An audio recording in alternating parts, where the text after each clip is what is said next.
Welcome to the Darnell and Cody show. Today we're going to be talking about American imperialism from a historical context and reflect on the damage that would have been prevented and could be prevented in the future if we decide to make real change.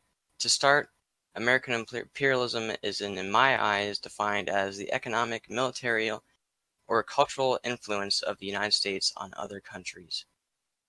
And in my opinion, American imperialism began right after the Treaty of Paris in 1898, when the United States gained control of territories from Spain right after the Spanish-American War. It was decided that America would occupy the Philippines, as well as Guam, Panama, and several other territories around the United States that were controlled by the Spanish at this time. But more importantly, the issue I'm going to focus on right now in the Philippines, when the Americans took control of this country, which obviously is a country in current day, it was quickly met with resistance when it was occupied by America. There was a fight for independence that lasted 4 years, and the war was lost against America. So America occupied this territory for 50 years, from 1898 to 1946. And in 1946, Japan began their attacks on the Philippines as well as Hawaii. And obviously, America had a great response to the reaction of the Hawaii attack. We all know the Pearl Harbor, and that is why America joined against Japan as well as Germany with the Allies in World War II. However, Philippines, which was the United States territory and all the citizens there were United States citizens, were largely ignored and even removed from FDR's final speeches when mentioning his declaration of war and his reasoning for it. And the Philippines was continued to be bombed throughout the war and later invaded, and America never sent aid. And in fact, even after the war, they kind of just relinquished control of the Philippines due to the fact that it was so devastated by the war that America simply had no interest in the territory anymore. So, what are your thoughts on that, Darnell? Yes, I think it's very poignant to point out that despite how we justify or how the country justified our involvement in colonizing the Philippines, at the end of the day, like you say, we basically abandoned them. It was purely for commercial interests, geopolitical power flexing, and while the United States, their goal was touted as spreading freedom and democracy. This notion of American exceptionalism. The result was that, or the hidden intent was basically to conquer, colonize, and gain international influence. So it's a bit hypocritical almost to suggest that we have these um, pure intentions when it's historically defined as being false.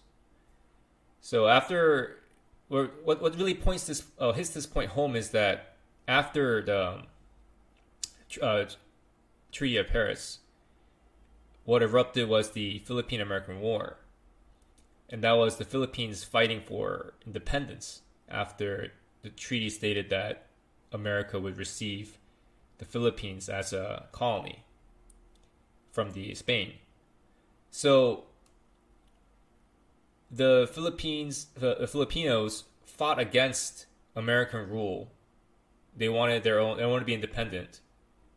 They had their own revolution against the Americans, who, ironically, not or like 100 years ago, prior to that, 100 to 200 years prior to that, fought for their own independence against the British. So there's a hypocritical message here.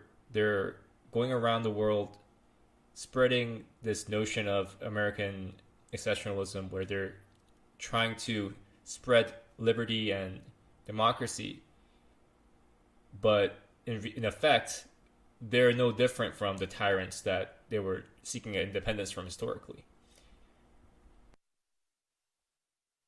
Exactly. It's amazing to me that this is how it all began when literally a country or a territory up until that point, but admittedly, these people are culturally separate from the Spanish as well as the Americans, obviously. And suddenly, America just tries to thrust their control on these people. And even after doing so, in having occupied this land and having fought this war, then suddenly, when the time is come to defend this land against literally fascists, imperialists, and people that are committing atrocities equivalent to uh, almost Nazi Germany and fighting alongside Nazi Germany, mind you, in the war, suddenly America just abandons them. It's incredible to me that this isn't talked about more, and honestly, it's kind of hard to even know about without just researching American imperialism in general, because you don't learn about this in the history books. So the next thing I want to talk about is the American involvement in Israel. Obviously, this is an extremely complicated issue that has a lot of different variables, different countries trying to have sway. But it all began when there was a mass immigration of Jews during and right after World War II to the lands of Israel. Obviously, there was the genocide of the Jews going on in Europe, and people were fleeing, and America wasn't really willing to accept all the refugees.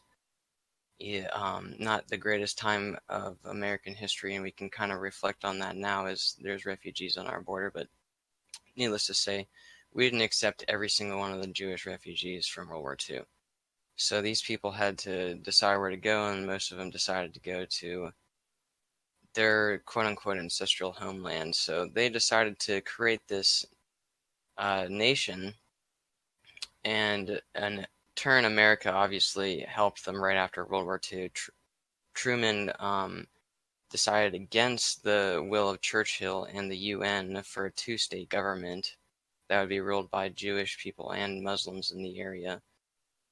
He chose instead to align himself with certain Jewish military elements in the area at the time, and in fact funded them and supplied them with arms, and ended up destabilizing the region to this day by essentially running out 400,000 ancestral or people out of their ancestral homelands during this Israeli first war against the Arabs during their creation of their country in 1960 or 1946. I'm sorry, 1948, and basically we ended up becoming involved in a massive regime change that destabilized the entire region, as I said. And we were actually fighting alongside Soviets at this time. The Israelis were backed by the Soviets, and they had several other kind of rebel elements that were also backed by the Soviets, helping them out during this time frame. And we basically kicked out all the Muslims and the Arabs and gave this country to them. And as I've said, this is to this day caused massive issues in a region that was stable for over 1,000 years when it was occupied by the Byzantine Empire, and then after that the Ottoman Empire. The Muslims and the Jews and the Christians all got along relatively well. There were obviously incidents, but nothing like the way that the region is now. So, what are your thoughts there, Darnell? Yes, it's a classic example of how interference is almost always going to have negative repercussions, and rarely does it have any good consequences. So, this empire building or trying to instill certain leaders so that we have a geopolitical foothold for our military and commercial interests. Like you said, it ended up disrupting an entire region's peace, and all these innocent lives were lost. And I'm not really interested, or I should say, I'm not really certain as to whether or not there should be a Jewish state or whether or not Israel has a right to exist. I'm more so interested in talking about, because we can at least morally discuss the principle of another nation going into a region and then just disrupting everything by force, taking over and kicking out people from their native ancestral home, like you pointed out, to instill someone that's our ally. But in consequence, we lose all these innocent lives and lasting war, essentially, in the region. And I think we can morally say that that was wrong. That's a wrong thing to do, regardless of whether or not Israel has a right to exist in that area. That's something that perhaps should have been handled differently, at least in a more diplomatic way than just militarily strong-arming an entire population to get what you want. And I think that has set a bad precedent. And it's not the first time this has happened. It's just actually just following of presidents. This whole age of imperialism that began long ago with the Europeans. The United States has basically inherited this, and it's gotten to a point where we are along with the Soviet Union, we are the pinnacle of what imperialism represents, which is that under the guise of spreading liberty and democracy and all these exceptional values that we tout,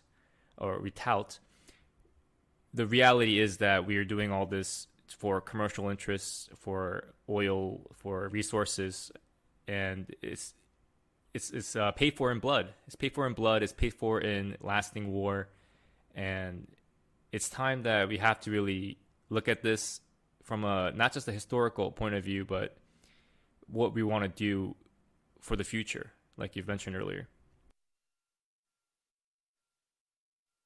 Yeah, exactly. I mean, if we can't learn from our mistakes, um, we're not gonna become better from that. So, as I was saying, like, we can't just get involved in things, even if we seem like there's some kind of justification for it. Obviously, the Jews had this atrocity that had happened to them, but there was a better way to go about it, as Darnell said. So, just going about war first and foremost has been the history of America, and it's just absolutely not right.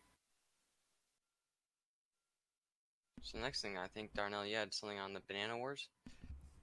Right. So continuing from the Philippines and Israel, the Banana Wars was basically a war or a series of conflicts, I should say, around Latin America and the Caribbeans.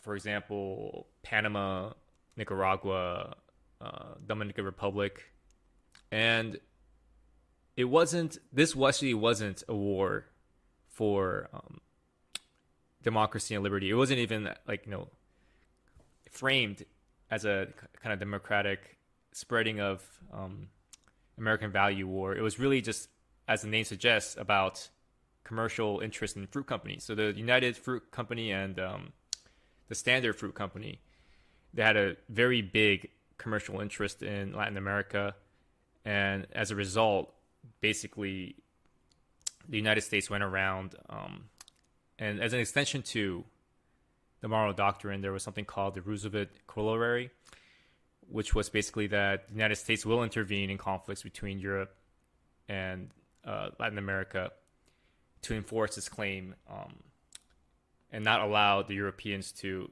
essentially gain any more colonial power in that region to protect American interests. And this is just it's better than the other wars, in my opinion, because it's honest. At least America is coming out and saying, "Hey, we're not interested in spending democracy, freedom. That's all nonsense. We're here to further our interests to spread our business, our industry, and that's what really. This is kind of like the beginning of, or not the beginning, I should say, but this is kind of the first honest motive that they've actually started. What are your thoughts on this war, Cody? I mean, obviously, I think it's, terrible that there were thousands of lives that were lost, basically for imperialistic interests and especially capitalist interests for these corporations. But like you said, at the end of the day, at least the American government was being honest about its intentions here and being like, hey, we don't want anyone else involved in our region, and we're claiming this region. And the bottom line is that we're in this for the money. Um, so at least they had that going for them. But needless to say, it was still American imperialism 101, and it shouldn't have really been an issue. We could have said that we'll defend these countries against European imperialism without having to involve our own imperialistic interests. So again, the hypocrisy, as you were saying earlier, it once again comes up here where we're saying, hey, you guys can't have interests here, but we obviously can have strong interests here, and we'll kick your ass if you get involved. Because at this point, we're starting to get pretty powerful in the region. And mind you, the Banana Wars happened right after, or right before World War I and throughout until basically the end of World War I. So post Banana Wars, throughout the 60s and the 80s, America went back to all these South American countries and Central American countries. Mostly this time through CIA involvement. We didn't actually send an army. We didn't really, espouse what we were doing there. We were being extremely secretive. And this was seen through the Bay of Pigs with the CIA backing rebels in Cuba, literally training these guys to go in and start a coup and a revolution, basically, and hopefully even assassinate the leader. Mind you, he was a dictator, but he's still the leader of the country, and we're trying to assassinate the guy, and we're not at war with this country. So that was obviously a failure, as many people know, but the America literally did the same thing in the Dominican Republic, and this time they were successful. They had the CIA successfully supply weapons to these rebels, and the weapons that were supplied by the CIA were actually used to take the life of the current ruler of the Dominican Republic, Rafael Trillo. I'm probably mispronouncing his name, but something like that. And also in 1961, Brazil lawfully and democratically elected another man named Tual Goulart. I'm again probably mispronouncing that and butchering his name. I apologize. And the U.S. immediately sought to destabilize the region once this guy was elected, primarily for the fact that he supported communists and wanted to well, he didn't really support communists, but he wanted to legalize the Communist Party. And he was for massive land reforms, trying to give people rights, especially women's rights at the time. He was a pretty interesting and basically all around democratic leader, and suddenly American didn't like this because he nudged towards the leaning of supporting communism. So America destabilized the region by cutting all of the aid that was going there. Of course, they're receiving aid throughout the 50s and 60s. So that would be detrimental to a developing country. And they also provided money to his opposition and even backed the Brazilian general as a coup leader. This general, General Branco, as his name is pretty hilariously, but he actually was able to overthrow the Brazilian government, which was constitutionally elected. He was successful in overthrowing them with U.S. aid in 1964.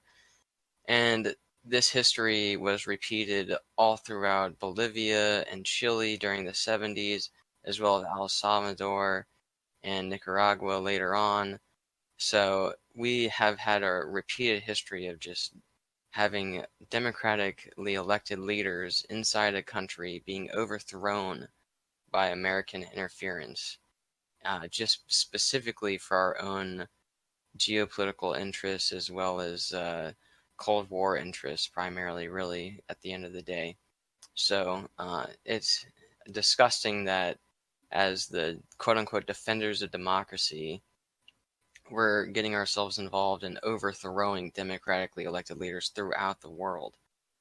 So, what are your thoughts on this, Darnell? Right. I think Ron Paul said it best when he said, "We go around policing the world, empire building, and expect that there will be no blowback." When that's clearly not the case.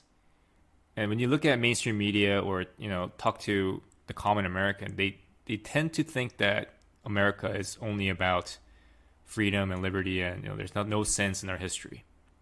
But in reality, like you mentioned, we go around overthrowing democratically elected governments and put dictators in power for our own interests.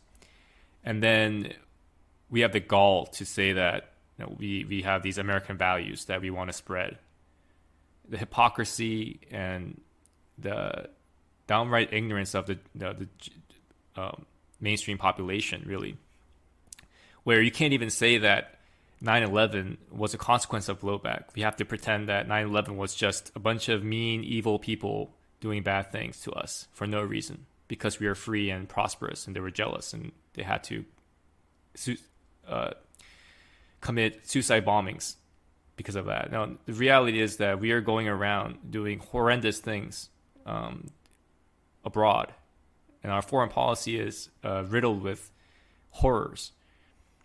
And people believe in the media spin and say that, oh, all these wars are justified, or all these wars had some political justification, when in reality it was purely for capital interests or some political favor that was owed, and military expansion, or the supporting of the lobbyism of the military industrial complex, the oil companies.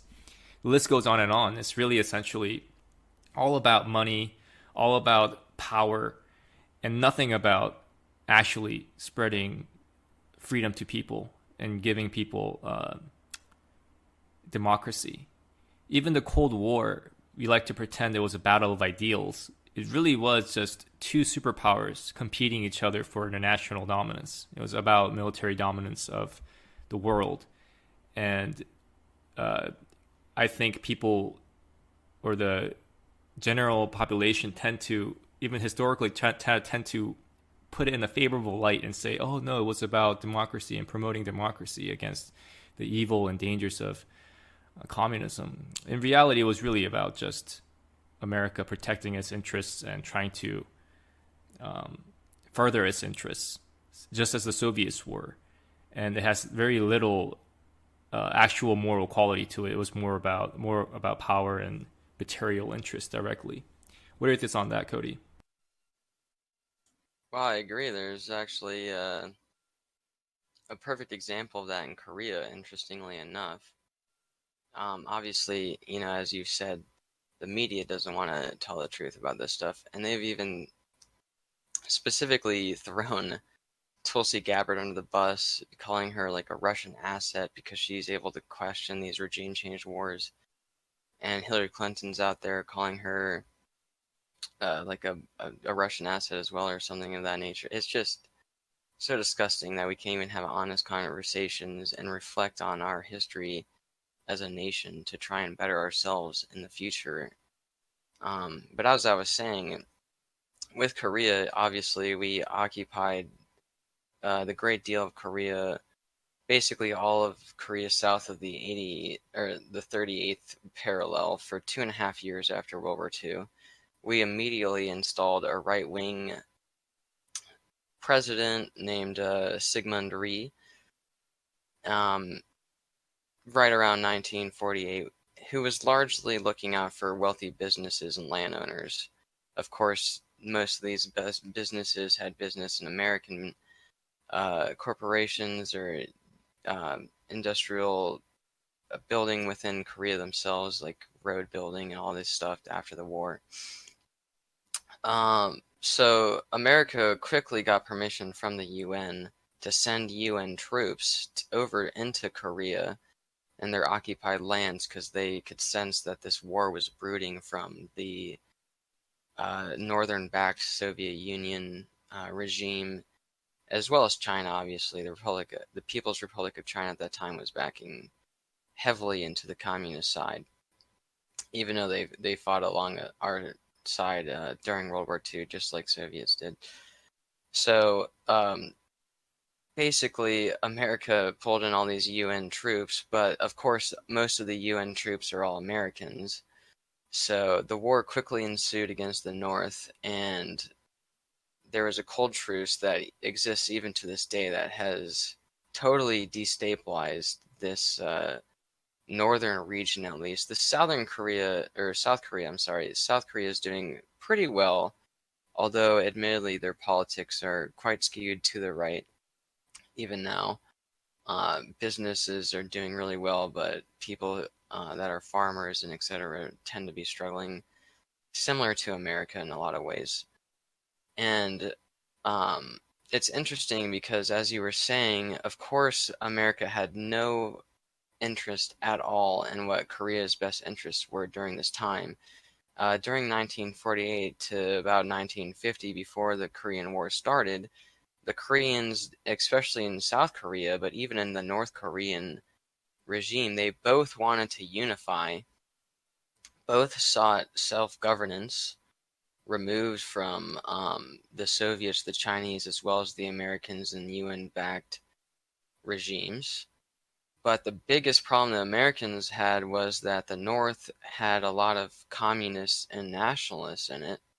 And so they didn't want the South to unify with these people because then the potential political atmosphere of the entire country could shift against their favor. So the United States literally turned a deaf ear to all of this and even went as far as to empower opposition against unification during this time. And of course, this led to a war shortly afterward. So this is just another instance, as you were saying, where two superpowers are competing, vying for a struggle. Meanwhile, this country is sitting here struggling for its own independence and own, essentially, democracy. There's no reason to question whether they would at least have like a democratic process to elect their communist or nationalist leader potentially. And there's no evidence to support that the Koreans, if unified, would have elected such a leader. They probably would have gone democratic anyway. But regardless of all of that, America decided to start this massive war, and even to this day, Korea is not unified as a result. So it's a perfect example of what you're talking about. Right. And that's just one case. I believe you wanted to talk about Vietnam as well, be having a similar Yeah, case. Vietnam is a perfect example of this. Literally, Vietnam calls the war that we know as the Vietnam War as the resistance war against America. So that's the frame of mind that the Vietnamese have of this war. The conflict took place in Laos and Cambodia as well. It all began when the French-controlled Indo-Chinese territory and the Viet Minh, which was the National Independence Coalition at the time that existed in Vietnam, as well as the People's Army of Vietnam, which were essentially just literally civilians arming themselves against the imperialistic French. Um, so it began with the conflict between these elements, and the French shortly got their asses kicked as usual. So America took over UN interests in this region essentially. And after this happened, there was a 19-year-long war that was obviously led between the US, other UN elements, primarily South Korea, which was essentially a puppet of America at this time, as well as Australia, which was backing the UN and providing heavy amounts of supplies and troops to the Vietnam conflict. But then On the other side, there was the Soviet Union and the Chinese once again backing the communists. And it was incredibly similar in a way to the Korean War, where it's to the North versus South, and we're back in the South, and the communists are backing the North, obviously for geographical reasons. So after the French left and we started taking over this war, and it's 19 years long, it ends up ending with all three of these countries decimated by the war, populations over 200,000 innocent lives killed in these countries. Most of their countries, men took up arms and weren't innocent, so there were lives lost in the war themselves. I don't have the numbers off the top of my head here written down, but I know that there are, more than 100,000 of more lives lost through the conflicts themselves, and all of these countries ended up being communist anyway. We killed all these people. We fought this endless war for 19 years, sending our own people there, causing political unrest in our own country for literally nothing. And the saddest part about it, the entire conflict in Vietnam, to me, is that the United States dropped more than twice the amount of bombs on Vietnam, Laos, and Cambodia as it did during Europe and Asia during World War II. We dropped more bombs on these tiny little countries of Vietnam, Laos, and Cambodia against these rebel insurgents defending their own righteous lands, essentially. They're fighting tooth and nail against American control and occupation. And we dropped more hellfire on those guys than we did on Japan and Germany combined, and Italy, mind you, during World War II.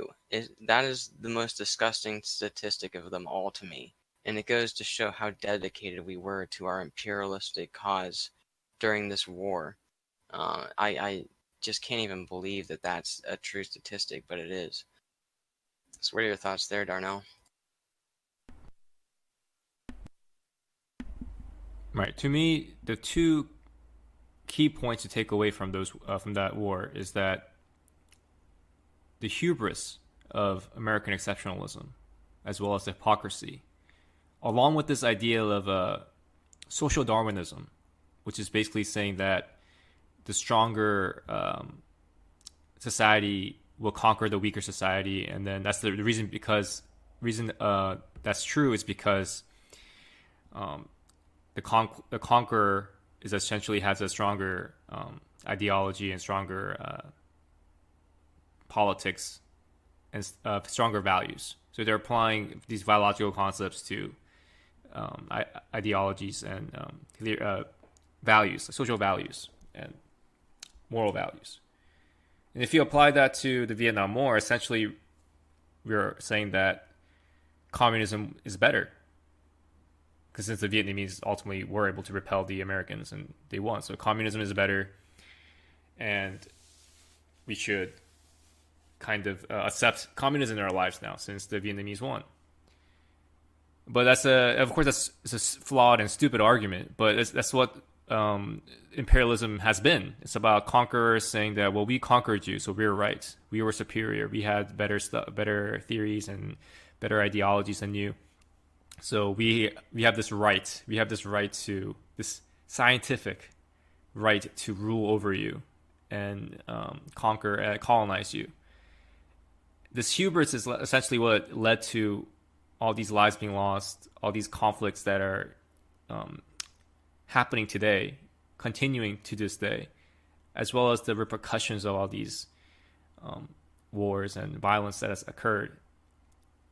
And religion we haven't really talked about this, but religion is a big part of this too, where essentially Christianity, the reason why it's so widespread is because of imperialism and colonizations. And we've lost so much culture. We've lost so much other ideologies and ideas, other religions that had died off because of Christianity, and how the evangelicals and how these missionaries during the imperial age essentially wiped out entire cultures, entire religions, and if you look back, just what have we really accomplished as a result of all this? And I think right now is the time to look at to the future and how we're gonna uh, represent ourselves and how we're gonna move forward in this world, knowing all this historical context where there's so much loss, so much hubris, arrogance, and ignorance, and how we're gonna learn from this is a key point that we have to really talk about in our current political sphere. What are your thoughts on that, Cody? Yeah, absolutely. I mean, you can think of the Roman Empire as, spreading its branches and enlightening people, having to build roads, wonderful technology on how to do crops and build house architecture, all kinds of stuff that the Romans taught most of Europe really. But at the end of the day, they ended up slaughtering so many innocent lives in the process that is it really worth saying that that was justified? In my opinion, looking back on history, we should say that there was a better way.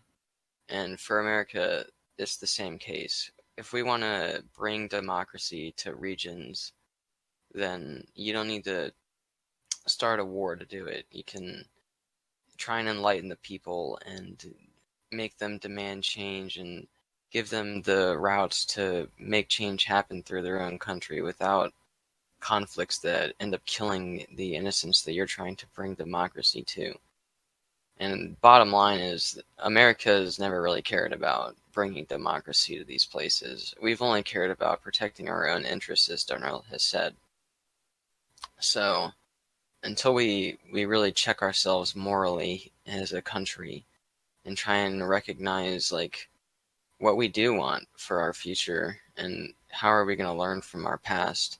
This is why it's important to, talk about the past, in my opinion, is because what are we going to do moving forwards from now? We can become a great nation that really helps people out that are looking for the help.